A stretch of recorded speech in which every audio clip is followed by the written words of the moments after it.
Suspense. At the world-famous Waldorf Astoria, where luxury is legend and hospitality is a high art, the discriminating clientele is offered a full selection of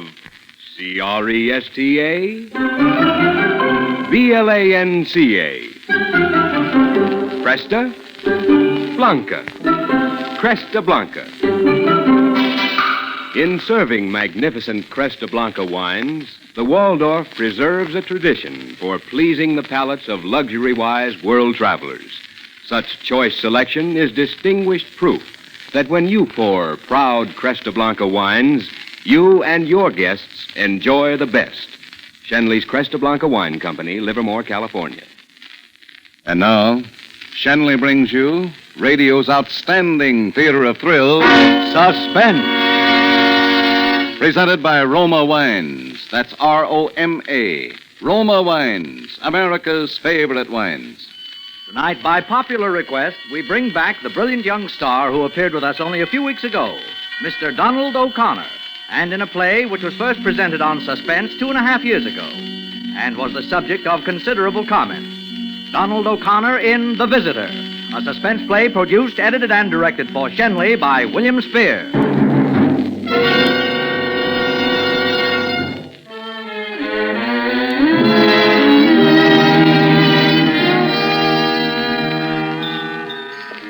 It was around 2 o'clock on a Tuesday afternoon. I was right in my usual groove. Counterman in Al's Coffee Pot, Route 22 out of Baltimore. Not a bad job for a green guy. $18 a week in my meals. But I was aiming to be a short order cook when I really got the hang of things. Well, as I say, it was the usual afternoon. Not especially busy, but busy enough. Hey, no kidding, Mac. Where's our Western sandwich? Oh, here you are. What do you have, mister? Ham on rye and a cup of coffee, Bud. Coming right up. Ham on rye, draw one. Look, kid, I'd like to talk to you. Yeah? What about? Have you got a minute? Yeah, I guess so. Al, take the counter, will you? I'm going to have some coffee. Okay. So what's on your mind, mister? Look, can we go in here? Yeah. I've been looking for a long time for someone who looks like you. Yeah? Your name could be Bud Owen, couldn't it? Why should it? Well, I'm looking for a boy named Bud Owen. For what? Disappeared from his home about 3 years ago. Boy from my town. He'd be about your age now, about 18. 17. Well, that'll do. Well, his folks have just been worried sick about him. Everyone else gave him up for dead. And then I heard you were working here, Bud. Yeah? Who told you? Oh, no one told me. I got a note, anonymous. You didn't write it, did you? No, I didn't write it. You know, I think I'd have recognized you anyway. You're a lot taller, of course, and you look older, Bud. Well, anyone would, wouldn't they? Same ears, though. I call them wings. You remember who I am, of course. Mac Burrell. Used to be chief of police. Pleased to meet you. Again, Mr. Burrell. Well, Bud Owen. A lot of know-it-alls are sure going to be surprised. Surprised at what? Why, to see you. Edgerton's certain to a man that you were drowned 3 years ago off White's Pier. I was drowned, huh? Yeah. Hey, look, Mr. Burrell, just what is your proposition? Well, Bud, I want you to come home again with me. Oh. Of course, things have changed some in Edgerton in 3 years, but not too much. And if you take it easy and if you have a friend to help you over the rough spots, you'll feel right back at home in no time. Oh, I see. Yeah. Working in a diner. Why, you're depriving yourself of everything a boy could want. A good home, lovely parents, wealthy parents. Yeah, you make it sound kind of nice at that, Mr. Burrell. But what about you? Why, Bud, didn't you know that your father has offered a $10,000 reward for anyone who finds you? No, I didn't know that. $10,000? Why, and think of your folks. Think how your poor mother has suffered. Think how happy it'd make them. Uh-huh. Well, Mr. Burrell, if you really think it'll be all right for me to come home... Sure it will. Oh, it may be a little tough at first, all excitement, people staring at you, but that won't last long. Well, you got to expect some excitement. Yeah, I suppose it was an event, having a homeboy drown. Drowned, boy? Why, they thought you were murdered.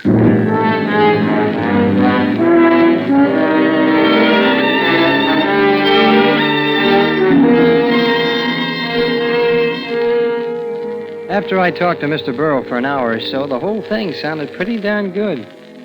We took the 5 o'clock train for Edgerton. On the way, Mr. Burrell gave me the lowdown on what had been going on in the town for 3 years. How the town thought I was murdered, and how my mother and David Cunningham, my stepfather, just wouldn't give up hope that I was still alive. And he told me how my mother hadn't changed anything in my room. She was so sure I'd come back. Although she'd bought new stuff for the rest of the house, new rugs, a couch, things like that. Mr. Burl described it so plain I could almost see it. Well, by the time we got to Edgerton, I was feeling pretty sad for my mother. And I thought if I could make her happy, even if it was tough for me, it was worth a try.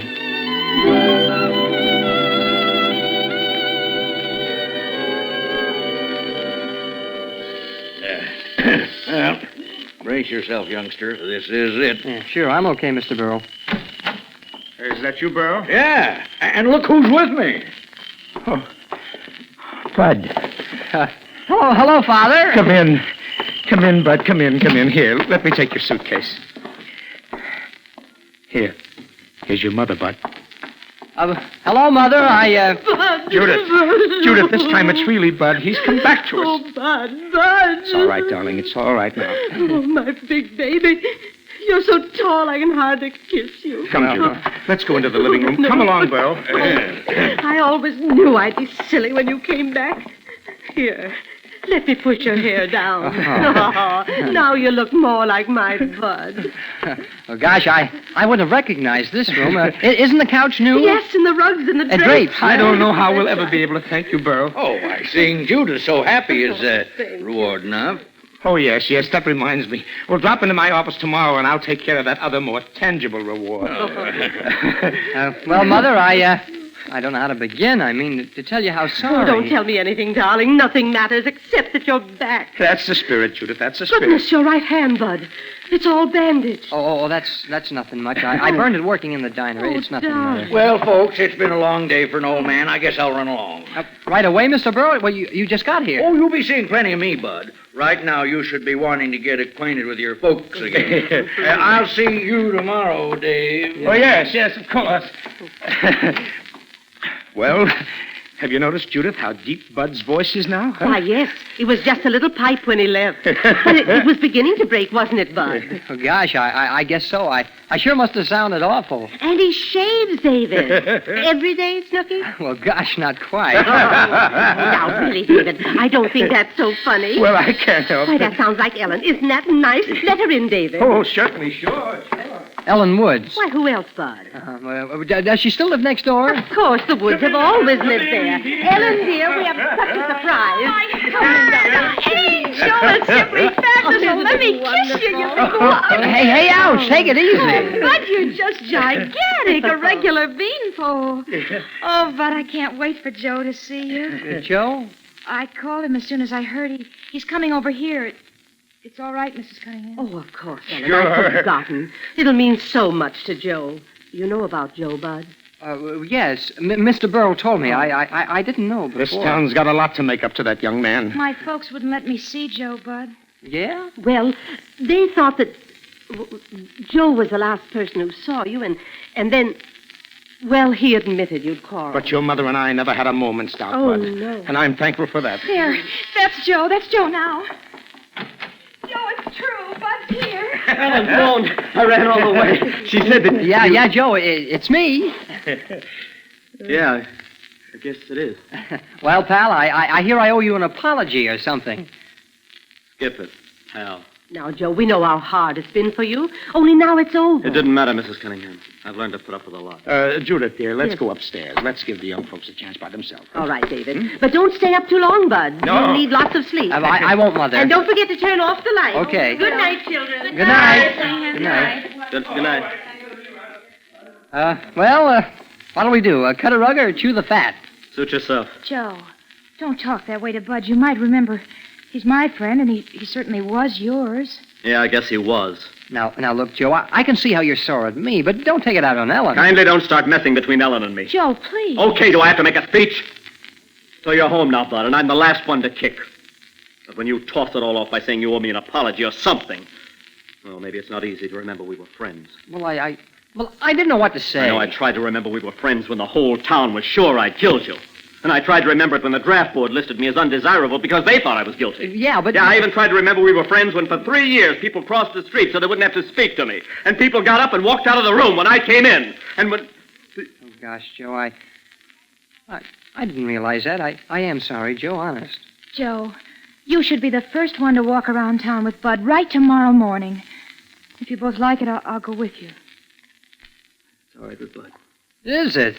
Boy, I'm going to need company. Then it's a date, huh? No kidding, Bud. I'm glad you're home, fella. No hard feelings? Oh, gosh, no, Joe. So long, Bud. So long. Bud, Yes, Mother. are you coming up to bed now, dear? Yeah, I might as well. You knew Bud about Trixie? Trixie? Do you realize you've never even asked about her?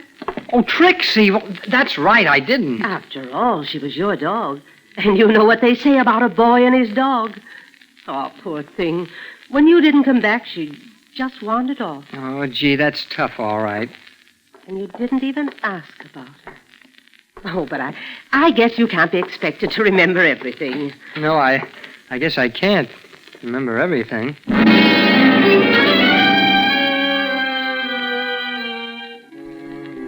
I went upstairs to my room. It was just like Mr. Burrow told me it would be. Everything seemed to have gone all right so far. I undressed and turned out the light. But before I got into bed, I locked the door. Just in case.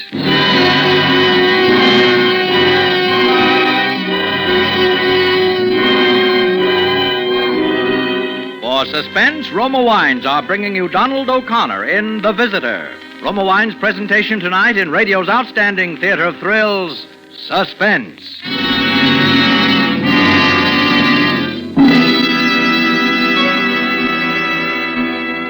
Suspense, radio's outstanding theater of thrills, is presented by Roma. That's Roma. Those better tasting Roma wines. Every day, more and more hostesses are discovering a simple secret for successful entertaining.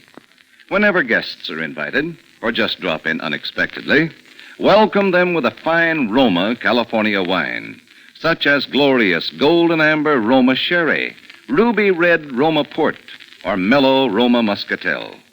And when you serve these delicious Roma wines with cheese, fruit, or nuts, the most informal get-together becomes a delightful party.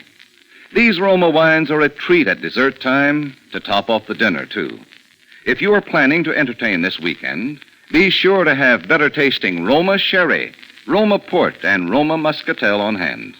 Then you'll be sure of pleasing everybody, because Roma wines are America's favorite wines.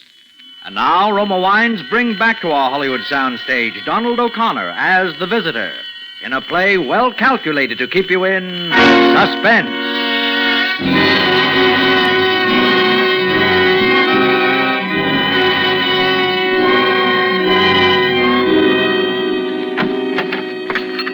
Gosh, I guess I'm kind of late for breakfast. Oh, that's all right, darling. We know you needed the sleep. Sit right in your old place, Bud. Yeah, well, sure. Your mother and I have been mooning over old pictures of your son. Yes, really, Bud. Except for the ears and something around the eyes, you've changed so that I can hardly recognize you. Now, look, here's the last picture before you went away. Why, it's almost frightening the way you've grown. Oh, Judith, darling, you wouldn't want the boy to be a midget, would you? Oh, well, sure, no. Sure, he's taller. But look at his hair, the way he stands. Yeah, I sure was a goon. Well, you should have been glad to get rid of me. Oh, Look, no. Bud, what else I found. What? All your school compositions from the first grade on. Here's one you wrote on Alexander the Great. Ouch, Mother, don't be so careless with those things or I'll die of blushing. Why, Bud, I think this was very good for your age. You were barely 14 when you wrote it. See, it's marked B, so it can't be so terrible. Oh, your least little scribble is a great thing to your mother. Well, I'd better get off to the office. Drop in to see me if you have time, Bud. Why, sure, Father. I'll do that. Good. Goodbye, Judith, darling. I'll be home for dinner. Goodbye, David. How about some hot coffee, Bud? Yes, thanks. Yeah, Snooky. Bud, there's something important I want to discuss with you. It's about my will. You will? You know how your father... Well, David is about my money, Bud. He never wanted to touch it or even have me put him in my will. He's so proud about things like that, and I do have so much more than he ever will. Well, sure. I remember. How much money is it anyway? Why, you know, Bud, there's about $150,000 your grandfather left. Yeah. Then there were the 4 houses on Elm Street that Aunt Carolyn left, and the income from them. I haven't used any of it. So it amounts to quite a lot by now. Gosh, yes, it must at that. Well, after you left, even though David didn't want me to, I changed the will, leaving everything to him. Why, sure, that sounds fine to me. Yes, but now you're back. I think the best thing would be to just turn it all over to you now. Set up a trust fund. You could use the income when you start to college, and later maybe you'd want to set yourself up in some kind of business. And I know it'll please David.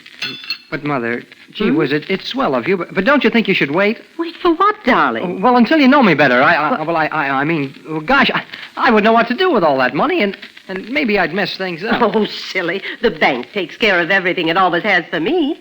Now, all you have to do is to sign these papers here. Sign, but I can't, Mother. You see, my hand is the bandage. Oh, isn't that a shame? I forgot you couldn't write.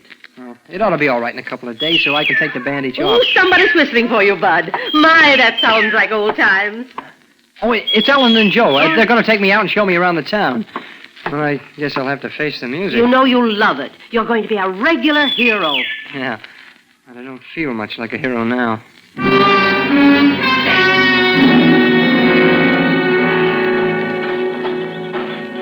Hey, Bud, come on, wait. Now you're in for it, Bud. Oh, Bud, you're really real, and you've grown but divine. Hey, you're choking me. Oh, I've just been telling everybody you're back. It's too sensational. It's like having a new boy in town, and do we need some? Oh, gosh, I shouldn't think you'd have any trouble. Why, you're cuter than ever. Listen to him. He's got a line. Isn't that something? Bud, the best thing you ever called her before was buzzard egg. Well, gosh, I called her something besides that once in a while. Oh, you did call her Mary Louise. Well, of course I called her that. Gee, it's swell to see you, Mary Louise.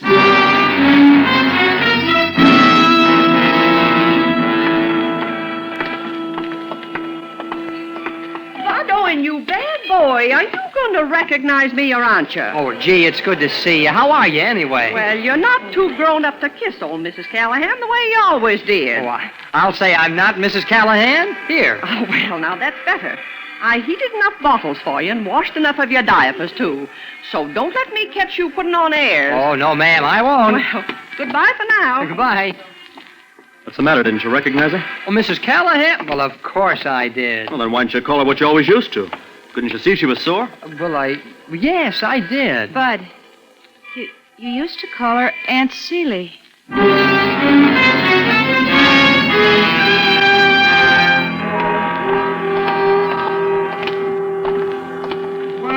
Well, I couldn't believe it. But I daren't refute the evidence of my senses. It's the Owen boy, Bud Owen. Why, I'm glad to see you, sir. I just saw your mother. Heard you were back.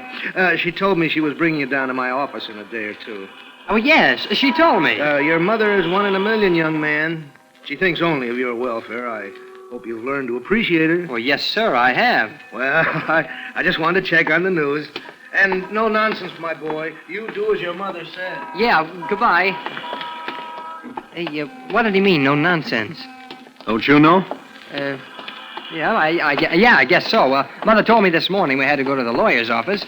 Oh, Bud. I've been waiting for you to outsmart yourself, and this is it. Oh, I don't get it. You sure don't, Bud. Give him a chance, Joe. Because it happens that's not Mr. Reedy, the lawyer, but Dr. Sterling, the dentist.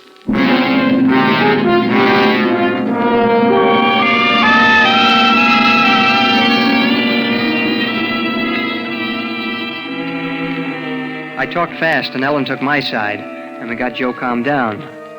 But I knew he was going to watch me like a hawk from then on.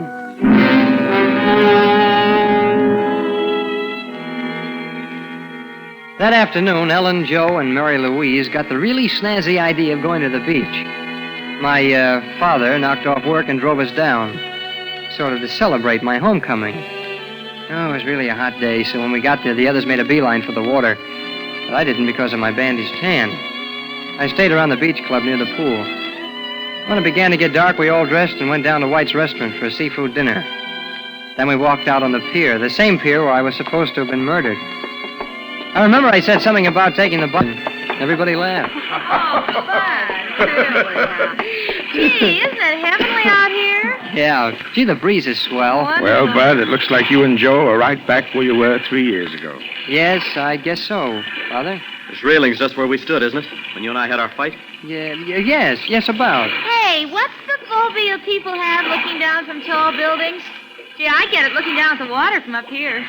That shouldn't worry you, Ellen. You swim like a fish. Now, me, I should really feel funny. Well, you about ready to go home, children? I don't want Judith to worry. Oh, yeah, all right, Mr. Cunningham. She hasn't got a heavenly job. Bud, wait a minute. Come on, Joe. Wait a minute. There are a couple of things I want to... Now, later, Joe. Ellen and Father. Everybody knew Bud Owen couldn't swim. That was why when you disappeared, they thought I'd pushed you off the pier and you drowned. Now, Bud Owen couldn't swim. But this afternoon, when you thought we were all at a good, safe distance, I walked up to the beach club looking for you. And I saw you swimming in the pool. Yeah, but I learned. And your bandage was off. Well, start talking. Or do I do the talking to the cops? Now, listen, Joe. You've got to wait. You've got to give me time. No one in this town should be gladder to have Bud Owen come back than me. After all, I've taken plenty because he disappeared. Rather than let Mrs. Cunningham be fooled. Well, that's what I mean, Joe. You've got to give me time to square things. Just a little time. Well, you better move fast, brother. Now, Joe, no matter what you think you know, I haven't hurt anybody. Not yet. And if you give me time, maybe nobody will be hurt.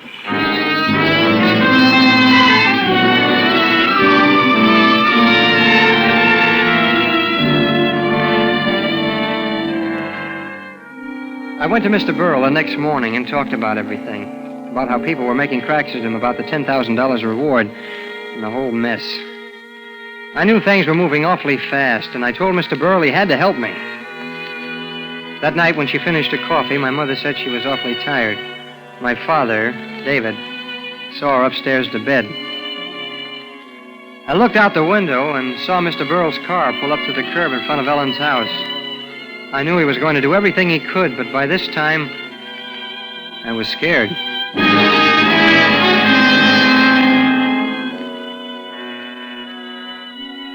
Well, at bedtime, my stepfather fixed some sandwiches and we drank some milk. Then he came up to my room with me and sat down to talk. Well, I see your mother's changing your room around. Yeah, I guess women like to fuss around and so forth. That's a fact, and there's no use opposing them. I guess that's right. By the way, what is your real name? Bud Owen? You don't need to be afraid of me. I've protected you so far. Why have you? I ask you first. What's your real name? Bud Owen. You're stubborn, aren't you? You know, at first, I thought you'd work this little scheme out all by yourself, or with Burrow. But there's someone else involved, isn't there? Who do you think? What about that bandage? Well, take it off. Well. Not even a scar. I don't suppose you'd mind writing with it, now that it's healed. No. I don't mind. What shall I write? Well, suppose we take this little composition of yours on Alexander the Great. Here. Would you copy this sentence, say, on the top of page 3? Why not? Mm-hmm. And to make it a fair comparison, write your name, Bud Owen. Bud Owen. Here you are. So she taught you Bud's handwriting, too. Who did? My wife. Do you think I didn't know what was going on? Every move she made gave her away. Why is she in such a rush to change her will? I don't know. Why? She thought she was being so smart, trying to pass you off, trying to trap me. But I was one person who knew you weren't Bud. Yeah, what makes you so sure I'm not Bud? I know. Isn't that enough? I know. I see. Well, don't you think we'd better get my mother in on this? Yes.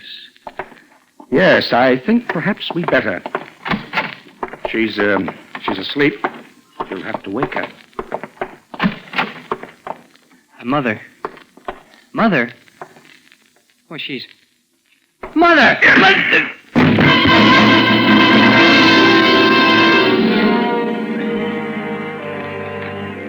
Oh, when I came to, I had an awful pain in my head.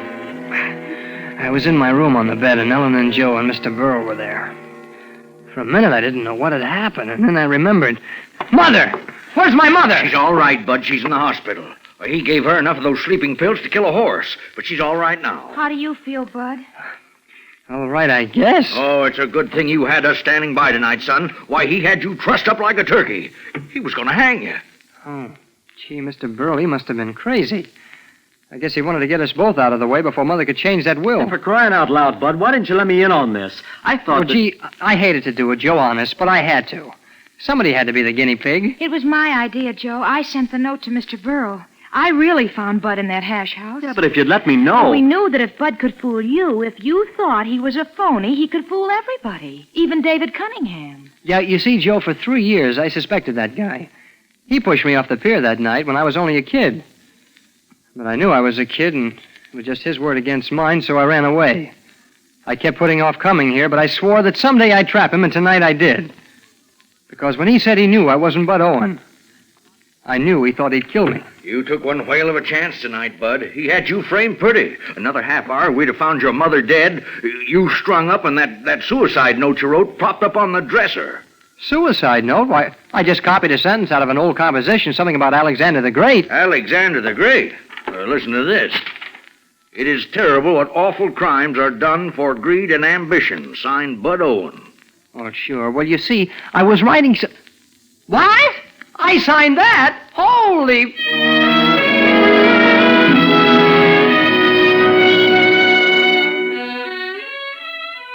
Well, that's about all. I didn't know how my mother would take it, having my stepfather to turn out to be such a heel. But once she got over the dope he slipped her, she was fine. As happy as a lark over me. And Joe and Ellen? Well, they got married but quick. Mary Louise and I are going together now. And I've been playing hard to get, but gee, she can see through me in a minute.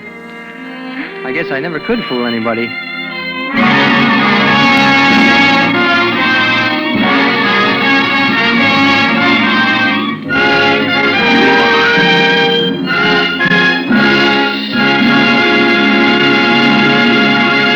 Suspense. The Visitor, starring Donald O'Connor, presented for your enjoyment by Roma Wines. That's R-O-M-A. Roma Wines, America's largest selling wines. For a wine to give great enjoyment, it must have great quality. And that's precisely what you enjoy in better tasting Roma wine. The famous goodness of Roma wines stems from choicest California grapes, gently pressed. Then, with age-old skills and America's greatest wine-making resources, Roma master vintners guide this grape treasure unhurriedly to taste perfection. These finer, better-tasting Roma wines are laid with mellow Roma wines of years before. And from these, the world's greatest reserves of fine wines, Roma later selects for your pleasure. So, whenever you order wine, remember this. You're sure of better taste at moderate price when you ask for Roma. That's R-O-M-A. Roma wines, enjoyed by more Americans than any other wines. Donald O'Connor may currently be seen in the Universal International production Something in the Wind. Tonight's suspense play, The Visitor, is from the novel by Carl Randau and Leanne Zugsmith. Next Thursday, same time, you will hear Claire Trevor as star of Suspense. Produced and directed by William Spear for the Roma Wine Company of Fresno, California.